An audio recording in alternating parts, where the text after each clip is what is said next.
Hello and welcome back. This is your friend Robson, CEO and President of Empowerment International. Before I continue, I would like to invite you to subscribe to this channel, but also to share these videos with your network of friends. In the previous segments, I have been talking about leadership and defining leadership. Today, I want to take a moment to talk about leadership and politics, or leaders and politicians. Because I've already described or defined what leadership is, allow me to sum it up very quickly. Leadership is the ability and the skill to have a vision, to communicate that vision with those people around us, and then together translate that vision into a common reality for all. That is leadership. Now, politics, on the other hand, is an interesting word because it is not an English word, but also it is not my local language word. It is the word that we have borrowed and has been translated. The term politics, I think it is coming from the work of a Greek philosopher by the name Aristotle. He wrote a work called Politicos. And it is in that work that he was actually explaining the affairs of the city. The affairs of the city. Now, it is in this work, in this word politicos, that we find two interesting words. The first one is citizens, and the second one is city-state. The word citizens in Greek is polites, and the word city or state is police. That's where the word politics is coming from. In summing up, politics simply means the affairs of the city, the affairs of the citizens in the city. Later on, the word politics has been defined as the art or the science of government. The art and the science of government. Now, if we look at leadership and politics, we may begin on the first value to discover that these two words are not standing in sharp contradiction to each other. They're not. Now, the question is, where did things go wrong on the political side of things? To a degree that today we are telling each other to say politics is dirty.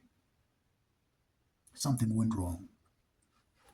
And tonight I wanted to take a moment and to suggest that politics went wrong at a junction where Ubuntu was lost.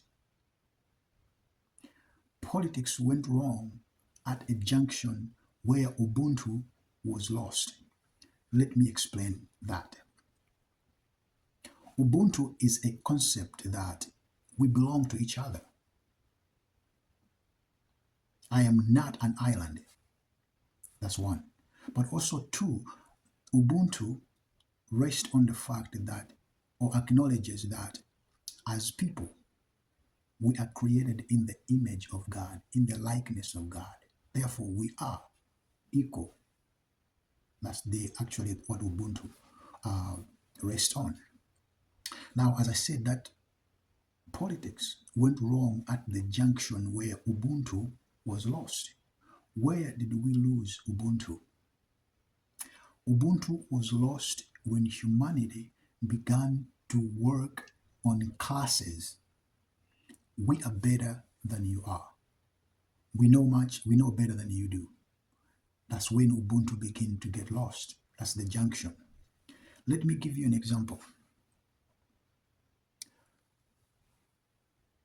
Intercontinental slave trade was a fruit or the result of lost Ubuntu. The scramble of Africa was the direct result of the loss of Ubuntu. We are better than you are. We are people you're not. We deserve this, you don't. That is the problem where politics went wrong. When some people think that for us to run the affairs of our state well, we need to go there and take what they have and use it to better ourselves. That is actually the understanding of politics in many languages that translate that word politics to their own languages. For example, in my local language, Chichewa, the word politics is translated ndale. Ndale. In other words, ndale is tricks. The word ndale can best described in soccer. Those who have played soccer, they understand the word ndale because it is a sliding tackle that you give somebody who is in possession of the ball so that you can take the ball away from them. Tricks, bad tricks, basically. That is actually the definition of politics in my language. That's the understanding of politics in my language. That's the problem. Now, let me, after saying this, let me differentiate between a politician and a leader. Usually, good leaders, they are long-term thinkers, long-term operators, long-term planners. What that means is leaders always think of the generations to come, not only today, but tomorrow. Not only me, my children, their children, their children, and their children. That's what leaders see. Politicians, on the other hand, they look at 2, 3, 4 terms, 2 years, 3 years, 4 years, whatever the term of their office is. And their thinking is, how can I get back? How can I continue another term? So they don't think beyond that. That's the difference. The other difference is that leaders develop or raise leaders. Politicians, they don't. They don't even try to do that. The good example is educational systems. Let's say just in Malawi. Politicians leaders invest in the next generation's education. Politicians don't care because they capitalize in people's ignorances. For example, a lot of political violence in Malawi is caused by hopeless young people that the politicians are using to cause violence. Politicians don't care about other people, while leaders, they deeply care about the well-being of other people. For example, politicians don't care about better education because their children and their grandchildren, they have the ability to study abroad because they can afford it. Politicians don't care about women and children that are dying in our hospitals because when they get sick, they have better, great insurances, but also they can fly outside the country to get medical treatment in the US or UK or India, wherever they choose to go. So they don't really care about the well-being of other people.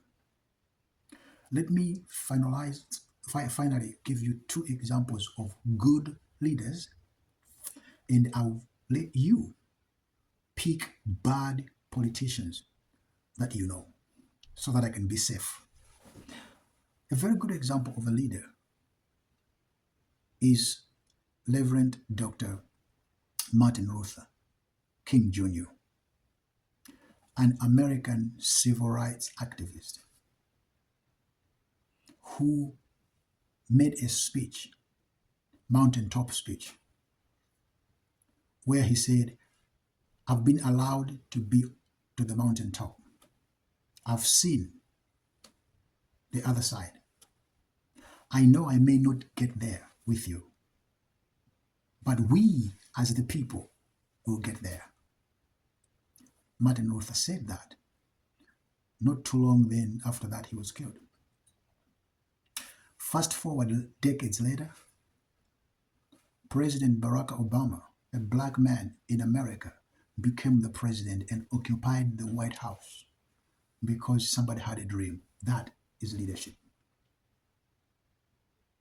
The second example is Malawi's own Reverend John Chilembwe. Reverend John Chilembwe studied theology in the United States, in the state of Virginia. After 3-4 years of his studies, he returned back to Malawi, knowing how hard, tough, and difficult life was under the British colonization. When he returned to Malawi, he began to educate his people. He began to fight for the rights of Malawians. Not too long after that, he was killed. That is leadership. True leaders sacrifices. Politicians sacrifices other people. Leaders sacrifice. Politicians sacrifice other people's children. Wherever you may be in Africa or in Malawi, elections will be coming up, either this year or next year or a year after that. I want us to begin to think, what kind of people are we going to put in the office? Are we going to vote for? And why are we voting for them? Are they leaders or they are politicians? Do they have the best interest of Malawians or the people at heart, or their own interest? You may ask, how are we going to know? Or you know, because each one of them, they have track record of what they have done and accomplished. And that is your guiding star into putting them in the office or kicking them out. Thank you for your time. Thank you for watching. Please subscribe and please share.